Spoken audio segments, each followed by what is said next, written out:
US Secretary of State Marco Rubio has gone to hold talks with the prime ministers of Slovakia and Hungary. These are two European leaders who constantly criticize the policies of the European Union, including, in particular, when it comes to sanctions against Russia. At the same time, they continue to buy Russian oil. This issue, in particular, is on the agenda for the talks with the US Secretary of State. How should this visit be interpreted? After all, Budapest is about to begin preparations for the upcoming elections. Meanwhile, the ruling party has fewer and fewer voters, while the opposition is already holding meetings with leaders of neighboring countries. Is this a farewell visit or an attempt to talk some sense into him? And what tactics is Hungary's pro-Russian government using to stay in power? Let's break it down now. US Secretary of State Marco Rubio began his trip in Slovakia. He arrived in Bratislava, which, along with Budapest, is the only place in the EU that continues to buy Russian oil.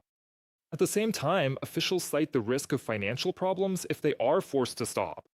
According to Reuters, the two main topics of the US negotiations with Slovakia were increasing NATO spending to 5% of GDP, which Slovakia has still been avoiding, and diversifying supplies away from Russia. According to the country's prime minister, Robert Fico, Slovakia supposedly does not have LNG terminals, and that's why it will be extremely difficult for them to give up cheap Russian oil. And let me remind you, it's under sanctions. However, this didn't stop neighboring Poland and Austria. They found a way out. There is a solution called Repower EU, and starting November 1st, 2027, any transit of Russian gas from Russia to Europe will be stopped, which will cause major problems. I don't want to go into details, but as a country that's always been at the start of the pipeline, not the end, we don't have LNG terminals, which makes our situation much more complicated. Fico, just like his Hungarian counterpart Orbán, consistently criticizes and boycotts almost every EU decision that isn't about increasing their own country's budgets. Strangely enough, their rhetoric sounds suspiciously similar to Russian propaganda. For example, recently the Prime Minister of Hungary, Viktor Orbán, said stirring up fear of Putin is supposedly not serious, and that it's actually Brussels that is the real source of danger for Budapest. According to Orbán, we should fear not the East, but Brussels. These are practically quotes from some propaganda video. You'd think, if that's the case, then why? Why does Budapest punish itself like this and keep staying in the EU?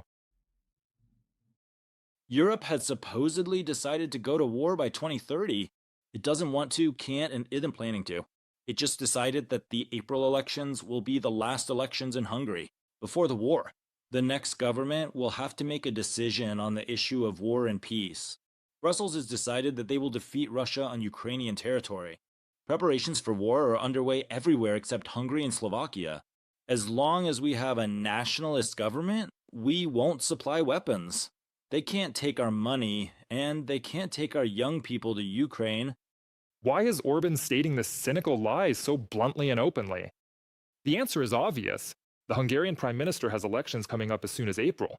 And the only way out for his ruling party is to rally people around them, the electorate, under the pretext of fighting against an external enemy. Brussels and Kiev have become such enemies. Just take a look at these shots.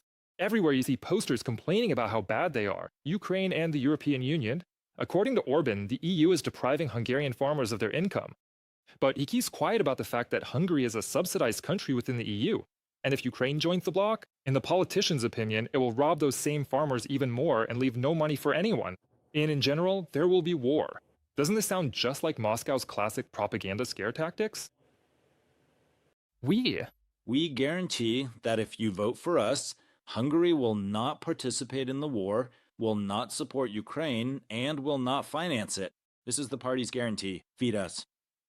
And while the Hungarian Prime Minister is scaring his own citizens with war, the real struggle is taking place in the neighboring country, Ukraine. Ukrainian leader Volodymyr Zelensky reminded Orbán of this at the Munich Security Conference. He emphasized that there will be no war after Kyiv joins the EU because it is the Ukrainian armed forces who are defending the European Union. Defending it right now. Les Ukrainians who are holding the European front. Behind our people stand an independent Poland and free Baltic states, a sovereign Moldova and Romania, without dictatorship. And only Victor can be thinking about how to grow his belly instead of how to build up his army to prevent Russian tanks from returning to the streets of Budapest. But none of our people chose to be such heroes. Ukraine did not choose this war, and it's wrong to assume that this is the final state of things. while others can remain safe for a long time behind Ukraine's back. However, it's worth noting that most Hungarians do not agree with the pro government stance. Opposition forces say that citizens are not afraid of an imaginary war. They're interested in why salaries are so low in the country. I don't agree with this or with anything that makes people afraid of war or feel insecure. It's like a parrot commando repeating Brussels, Soros, war. I can't imagine who else could still believe this. Hungarian citizens will be able to express their attitude toward the ruling power and its slogans as soon as April 12th. But according to a poll by the IDEA Institute, cited by Reuters, the main opposition party, TISOS, maintains a 10-point lead over the ruling Fidesz party. No one pays attention to the propaganda anymore. In fact, most people just laugh at it. We need to be able to talk about real issues, about pensions, the cost of living, emigration, and reducing inflation. The elections haven't taken place yet, but opposition politician Peter Magyar is already holding talks with foreign leaders. Thus, on the sidelines of the Munich Security Conference, he met with leaders of European countries, including the Polish Prime Minister. We had a friendly discussion with Poland's Prime Minister Donald Tusk in Munich. We agreed that Hungary and Poland should do everything possible to reach a peace agreement between Russia and Ukraine as soon as possible. We agreed that after the change of government, we will immediately restore Hungarian, Polish political, economic, and cultural relations. And we will give new momentum to the cooperation among the Visegrad Group countries. Peter Magyar, leader of the opposition party TISA, on Facebook. The more clearly those in power realize the inevitability of their defeat, the dirtier the tricks they start to use. Peter Magyar filed a police report over a video recording that was made without his knowledge during an intimate encounter with his ex-girlfriend. The opposition politician stated that many journalists received a link to a video in which he was filmed with a hidden camera.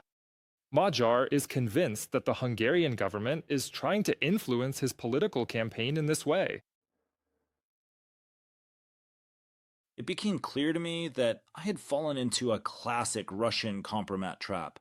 But since I haven't done anything illegal, my conscience is clear. It's difficult to predict the outcome of the elections in Hungary. However, there is now a real chance that Viktor Orban, who has already been in power for 19 years, will finally be replaced by a new face. For now, we can state openly that the pro-Russian politician Orbán continues to use Russian propaganda and dirty tactics as the foundation of his existence.